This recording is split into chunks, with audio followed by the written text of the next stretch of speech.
Against the backdrop of mounting pressure from the United States, Russia's line of behavior is becoming increasingly visible, and analysts view it as the second key pillar of support for Iran alongside China. Moscow acts not through demonstrative moves or loud statements, but through calibrated steps aimed not at escalation, but at increasing Tehran's resilience under growing external pressure. According to sources, the Kremlin proceeds from the assumption that Iran's fate is directly linked to the global balance of power. If the United States succeeds in forcing Tehran into submission through force or ultimatums, it would set a dangerous precedent for all states outside the Western orbit. This is why, experts argue, Russia is interested in ensuring that Iran does not end up isolated and retains room for maneuver. Russian assistance, observers say, is structured around several directions. First and foremost is diplomatic cover. Moscow actively uses its channels in international organizations and bilateral formats to restrain the harshest initiatives against Iran and to shift discussions from the language of threats to a negotiating framework. This does not always yield immediate results, but it allows time to be gained, which in the current configuration has become a critical resource. The second direction is security coordination. According to analysts, Russia has intensified consultations with Iran on protecting critical infrastructure, air defense, and responses to hybrid threats. This is less about deliveries and more about exchanging experience and scenario planning that helps Tehran prepare for various possible developments. Particular attention is paid to economic resilience. Russia, having gone through extensive sanctions pressure, shares adaptation practices with Iran, ranging from alternative logistics routes to settlements in national currencies and reducing dependence on the dollar system. Experts emphasize that this invisible layer of cooperation often proves more important than high-profile gestures, as it shapes a country's long-term ability to survive under pressure. At the same time, Moscow seeks to act cautiously, avoiding steps that could be interpreted as direct military intervention. In expert circles, it is noted that Russia's strategy is based on complicating the scenario for the United States, denying the possibility of a quick solution, raising costs, and reducing the effect of surprise. For Washington, this means that any use of force option becomes more risky and politically costly. At the same time, Russia coordinates its actions with China, albeit without a formal alliance. Analysts speak of an informal division of labor. Beijing provides the economic and energy rear, while Moscow offers political and strategic backing. This configuration makes support for Iran more sustainable and less vulnerable to targeted pressure. As a result, observers believe that Russia does not seek open confrontation with the United States over Iran, but neither does it intend to stand aside. Its task is to change the rhythm of the crisis, transforming it from a rapid force-based scenario into a protracted, multi-layered situation in which time works against unilateral decisions. And the longer this dynamic persists, the more evident it becomes that the Iranian issue is no longer regional, but is turning into another focal point of global competition, where Russia plays the role of a quiet but systemic factor reshaping the balance of power.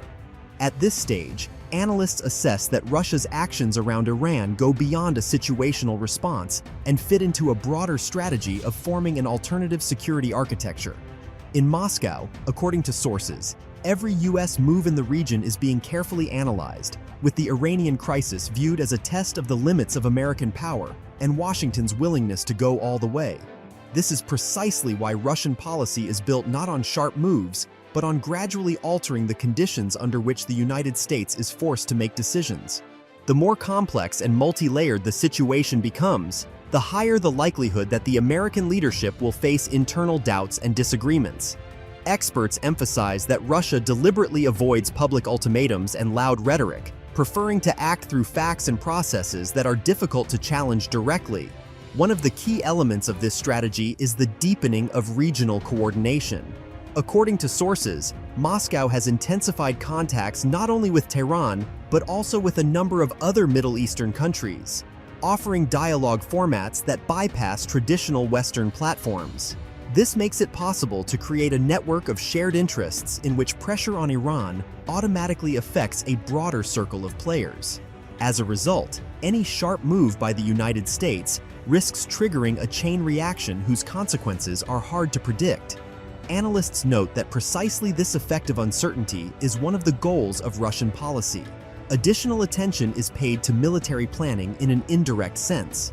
According to experts, Russia shares with Iran its experience in building layered defenses, protecting airspace, and allocating resources under the threat of precision strikes. This does not mean an immediate buildup of military capabilities, but it increases Tehran's ability to withstand pressure and reduces the likelihood of a quick success for any force-based operation. The information dimension also remains important.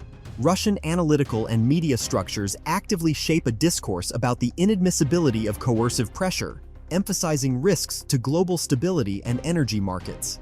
This creates a background in which any U.S. actions are perceived as a source of instability rather than a step toward security.